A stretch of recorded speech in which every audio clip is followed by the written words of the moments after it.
Buti sa nagaan. Grabe. Pag ganun mga months po. Yun nga po, inisip namin kung anong kulay nila pag nag-groom. Yung isa po kasi namin dog na pagkatapos niya mag-groom dito, medyo black po siya. Tapos nung nag-grooman na, naging brown na yung tubo niya. Opo.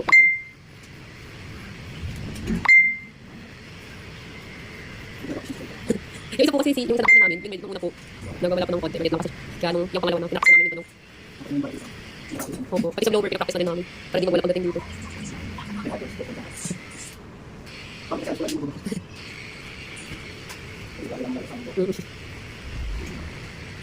Opo, ayun kasi magpasok lang pag ano, tinatapos maligo.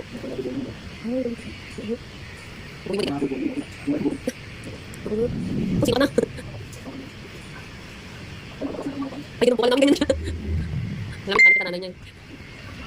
Yung tatay ko yung husky, yung nanay yung ano, husky. Malit na kasi yung nanay yun. Laki po ng tatay, parang mga ano, pag tumayo, naka-ano na, mga nasa 6 na, nakita namin. Tapos kulay yung mata. Oh, 5. Tapos nung sabi nung ano, kapatid ko, namatay yung isa. Yun ang pinakamakulit nung isa. Parang wala po eh.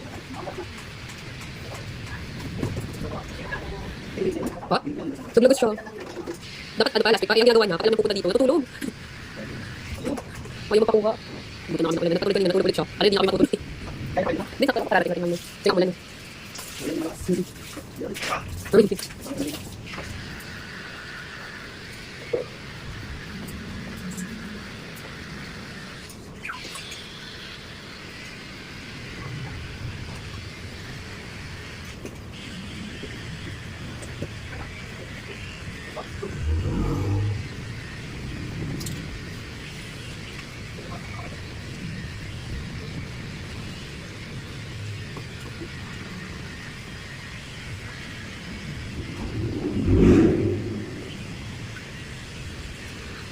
Lumaki siya kasi.